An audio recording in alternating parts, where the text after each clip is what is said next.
हमने पिछले टॉपिक में किया था शेयर कैपिटल।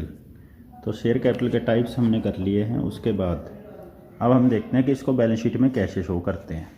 तो ये इसके अंदर ऑलरेडी दिया गया है। देखो हमने वैसे थोड़ा सा उसमें बना के दिखाया था आपको, लेकिन दोबारा से कर लेते हैं।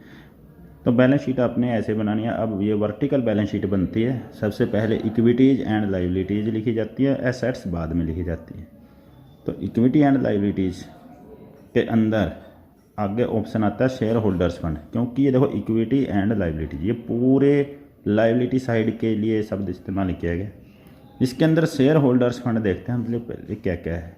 शेयर होल्डर फंड के अंदर शेयर कैपिटल होती है, साथ में ये इसका जो फॉर्मेट है इसमें यहाँ पर नोट 1 दिया गया है। उसके बाद amount current year, amount previous year. यहाँ पर आपको कुछ भी मतलब कटिंग करने की ज़रूरत नहीं है, एक्स्ट्रा इन्फॉर्मेशन देने की ज़रूरत नहीं है, ओनली अमाउंट आएगा ताकि ये साफ रहे, साफ साफ नज़र आए। तो ये जो नोट 1 है इसकी डिटेल हम नीचे दे देंगे।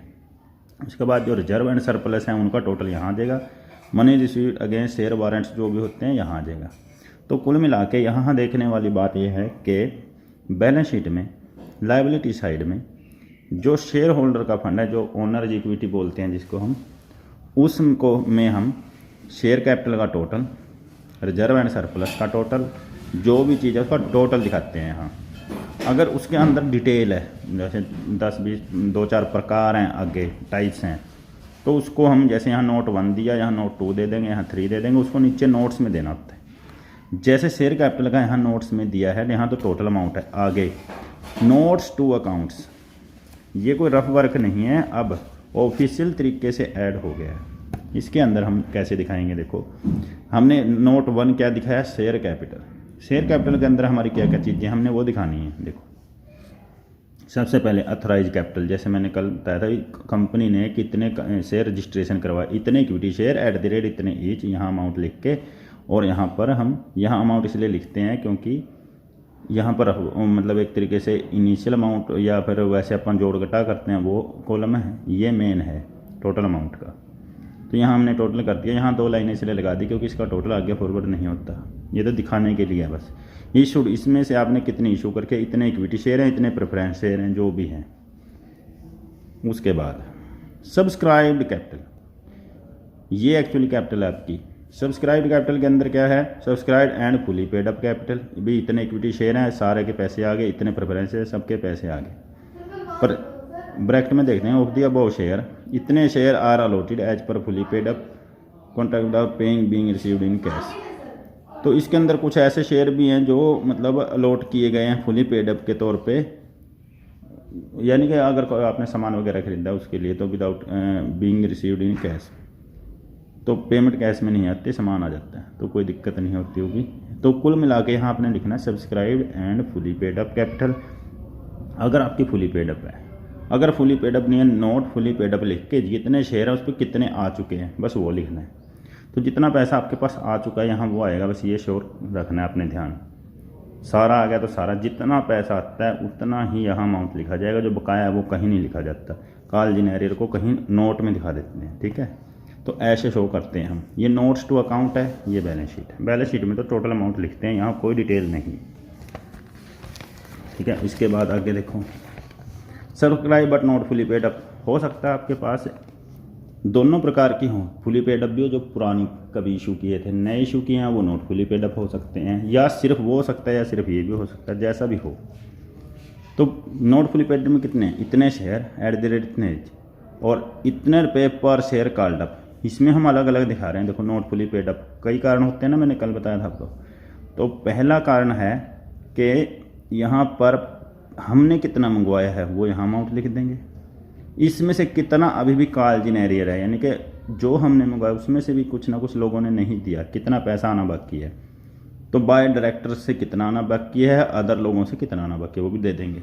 ऐड फॉरफिटेड शेयर, ये जब्त किए हुए शेयर हैं जो पैसा नहीं देते उनका शेयर, वो अमाउंट सब लिखते हैं यहाँ। ये क्या है इसको मैं आगे डिटेल में बताऊंगा इस चैप्टर में, ये बहुत ही बड़ा टॉपिक है, तो इसलिए यहाँ बताने के बजाय वहीं पता चल जाएगा आपको क्या है।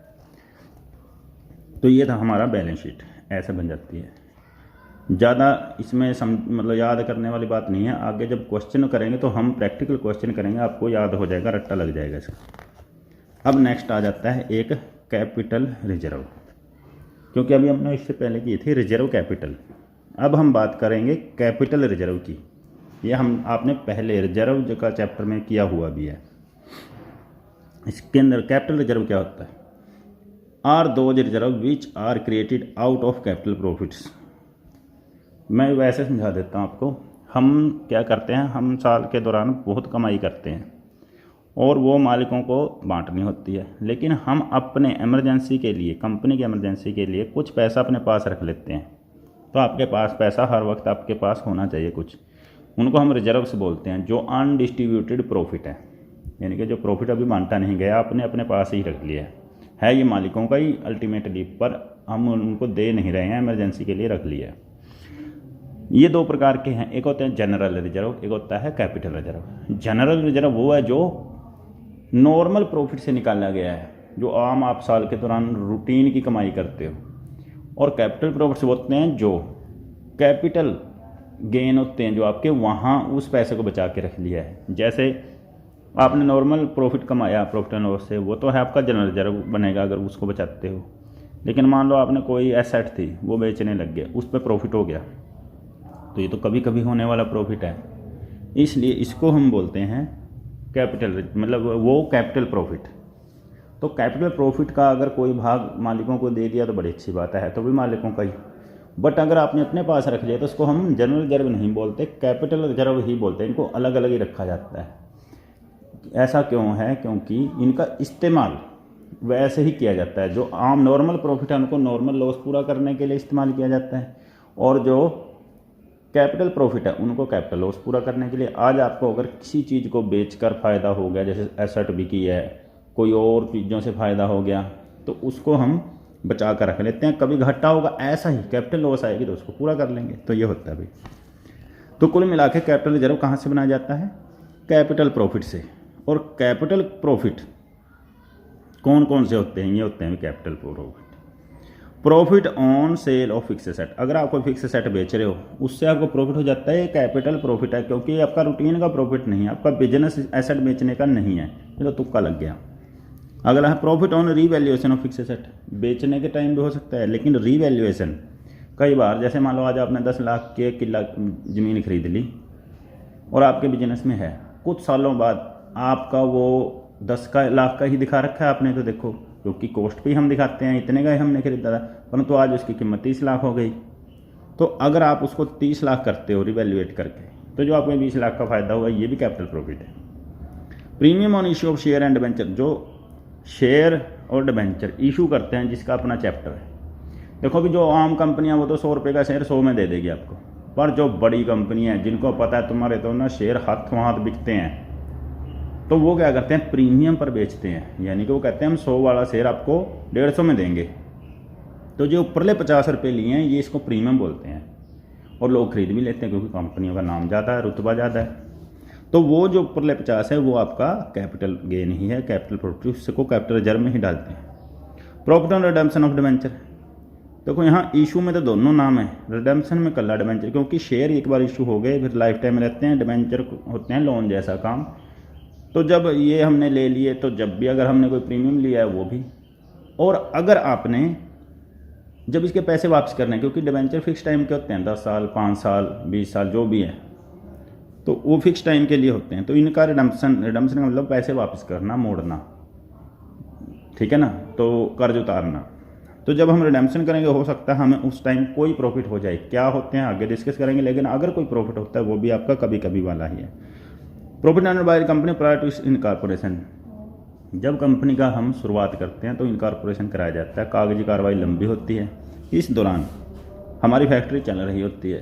तो हम अगर कोई प्रॉफिट कमा लेते हैं, कई बार कोई जैसा भी प्रॉफिट हम कमा लें, तो वो प्रॉफिट हमारा कैपिटल रिजर्व, कैपिटल प्रॉफिट ही माना जाएगा, क्योंकि रूटीन का प्रॉफिट जिस दिन से इनकॉर्पोरेशन का सर्टिफिकेट मिल जाएगा उस दिन से माना जाएगा। Profit on forfeiture and issue of share. आपने शेयर जारी किए, लोगों ने, एक बंदा आया उसने 10 रुपये का शेयर था, 5 रुपये आपको दे दिए, 5 रुपये आपने अभी मंगवाए नहीं, फिर नेक्स्ट टाइम अगर उस आपने कहा कि आप 5 रुपये दे दो और उस बंदे से नहीं दिए गए, तो आप उसको 1 बार बोलोगे, 2 बार बोलोगे, जो कानूनी कार्रवाई करोगे। अगर वो फिर भी नहीं देते तो आप क्या करोगे, उसके शेयर जब्त कर लोगे। यानी कि जो उसने वो 5 रुपये दिए हैं, हम दे चुका है वो भी हम जब्त कर लेते हैं और उस शेयर को किसी तीसरे आदमी को पूरे 10 में बेच देते हैं। ठीक है, तो ये जो पैसे 5 रुपये हमें वो उसने पहले दे दिए थे, अब ये हमने जब्त कर लिए तो हमारा प्रॉफिट है, क्योंकि उस शेयर के पैसे तो हमें कहीं और से पूरे प्राप्त होंगे। तो जो ये प्रॉफिट होता है इसको हम शेयर फॉरफीचर बोलते हैं। ये भी आपका कैपिटल टाइप का ही है। तो भाई ये हो गया हमारा।